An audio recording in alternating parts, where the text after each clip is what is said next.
নমস্কার বন্ধু, আজ আপনাদের নিয়ে যাব লেক টেম্পল যেখানে শিব মন্দির গড়ে উঠেছে। শঙ্কর ধর্ম বাংলায় প্রবেশ করে এবং প্রভাব বাংলা সাহিত্য, সংস্কৃতি, ভক্তি আন্দোলন এবং বিভিন্ন ধর্মীয় সামাজিক সংস্কার আন্দোলনে দেখা যায়। এই শিব মন্দির অবস্থিত হচ্ছে লেক টেম্পল রোডে। রবীন্দ্র সরোবর মেট্রো হয়েও আসতে পারেন হাওড়া থেকে, এবং ধর্মতলা থেকে টালিগঞ্জগামী বাসে উঠে আপনারা মুদিয়ালিতে নেবে সোজা চলে আসতে পারেন এই শিব মন্দির। এই শিব মন্দির পাশে দুর্গা পুজো হয়, খুবই খ্যাত।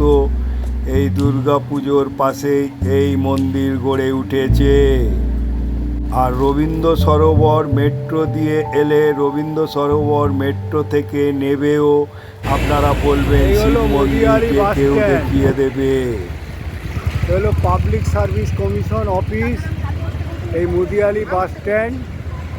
এখানে হচ্ছে টালিগঞ্জ দিয়ে আসার রাস্তা, আর এদিক দিয়ে হচ্ছে ধর্মতলা হাওড়া থেকে এসে এই বাস স্ট্যান্ডে নেবে চলে যাবেন সোজা, যে রাস্তা বরাবর দেখা যাচ্ছে ওইখান থেকে আপনারা পৌঁছে যাবেন রবীন্দ্র সরোবর মেট্রো স্টেশনে নেবে শেষের দিকে নেবে আপনারা বলবেন শিব মন্দির যাব, লেক রোড ধরেই চলে আসবেন এই শিব মন্দিরে।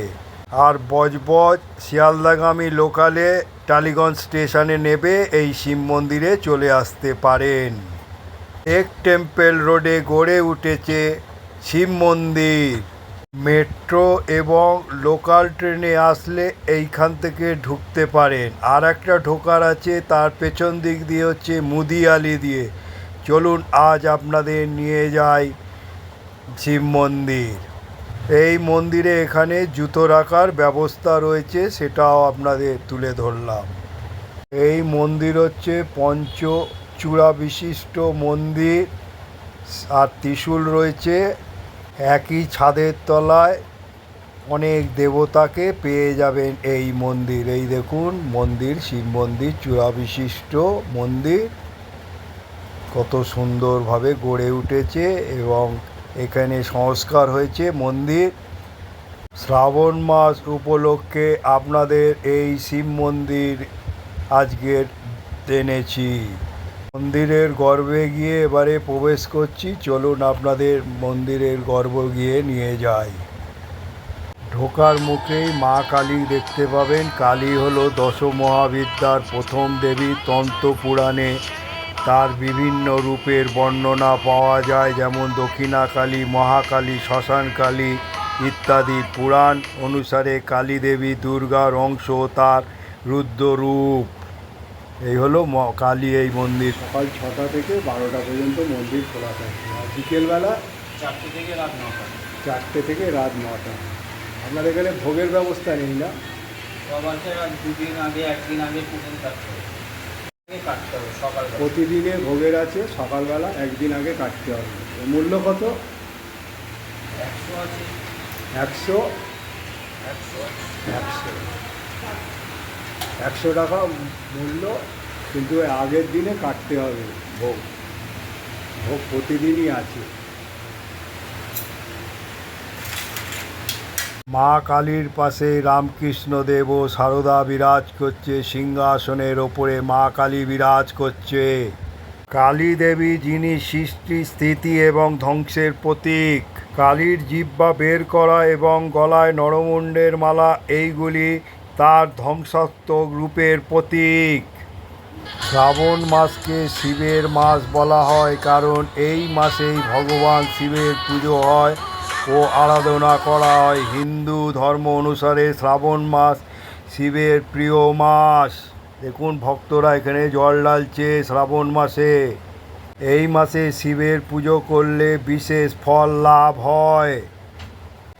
এই মাসে শিবের মাথায় জল ঢেলে পুজো করা হয় এবং অনেকে উপবাস করে। শ্রাবণ মাসকে শিবের মাস বলা হয়। এই মাসে সমুদ্র মন্থনের সময় ওটা বিষ পান করা বিশ্বকে রক্ষা করেছিল এবং সেই বিষের জ্বালা থেকে মুক্তি পাওয়ার জন্যই দেবতারা তার মাথায় জল ঢেলেছিল, এমনটাই বিশ্বাস করা হয়।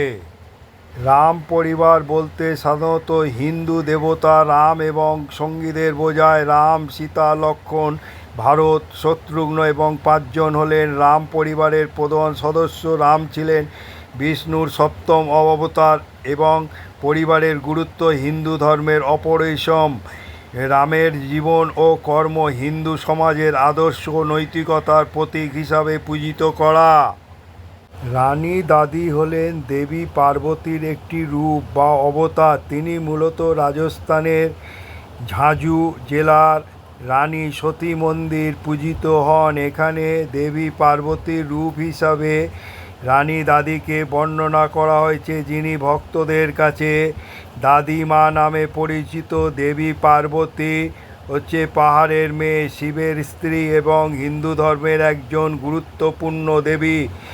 তিনি শক্তি এবং মা দুর্গার বিভিন্ন রূপের মধ্যে অন্যতম। রানী দাদি রূপে তিনি ভক্তদের কাছে প্রেম, সুরক্ষা এবং সমৃদ্ধির দেবী হিসাবে পূজিত হন। রাধা কৃষ্ণ হিন্দু ধর্মের একজন দেবতা ও দেবী। তারা প্রেম, ভক্তি, ঐশ্বরিক আন্দোলনের প্রতীক।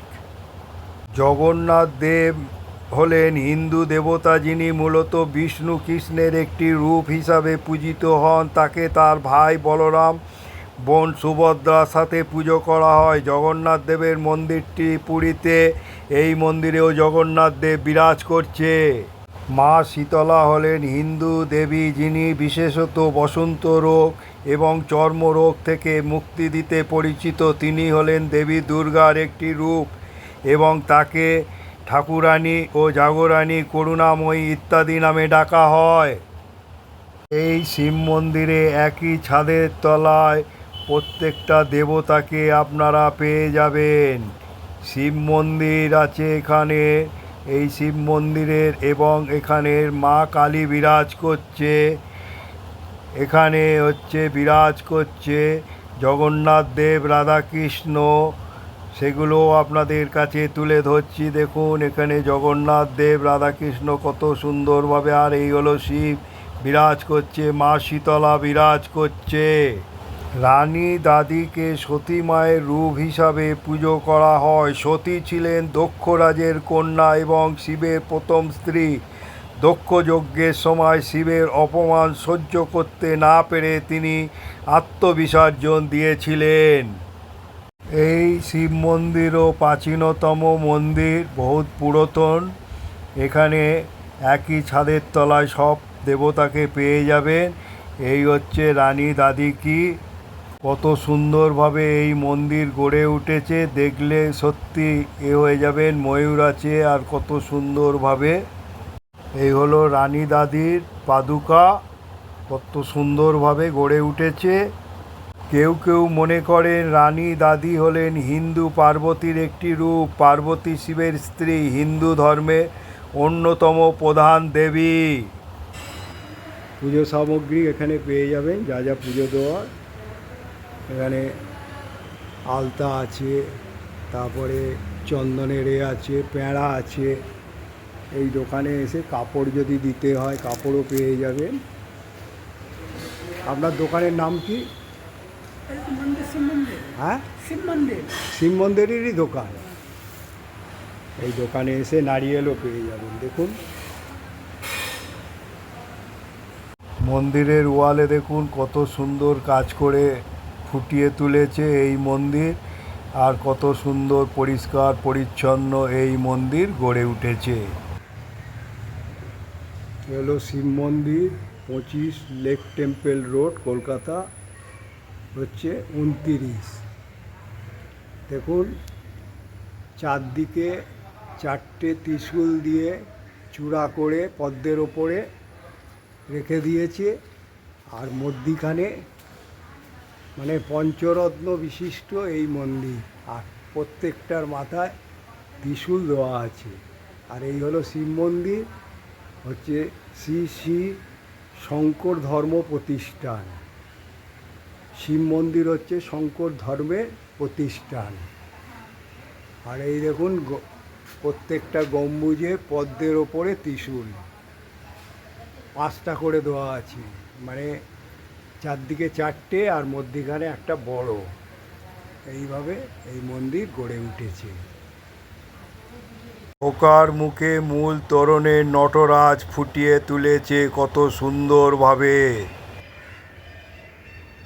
এখানে প্যান্ডেল হয়েছে বলে ঠিক মতন ছবি তুলতে পারছি না, তাও এখানে নটরাজ করা আছে। শিব যে নৃত্য করছে নটরাজ করে সেই চক্রের মধ্যে কত সুন্দরভাবে ফুটিয়ে তুলেছে দেখুন, নটরাজ করে। আর এই হলো ঢোকার মুখে এই শিব মন্দির, এই মন্দির গড়ে উঠেছে।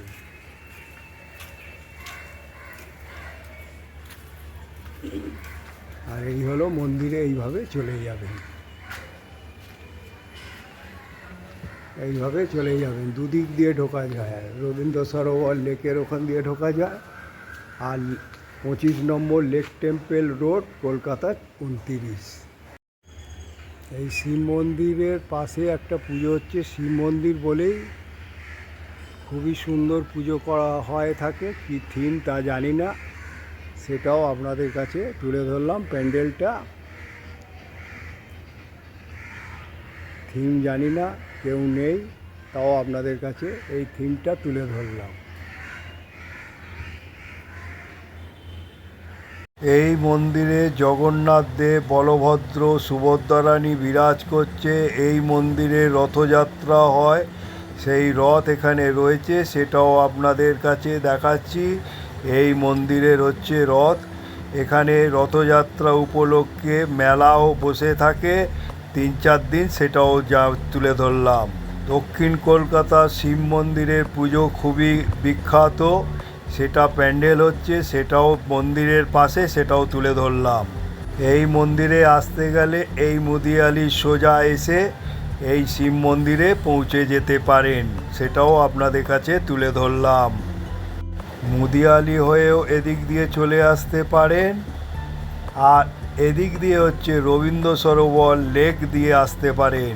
রবীন্দ্র সরোবর দিয়ে এই দিক দিয়ে ঢুকে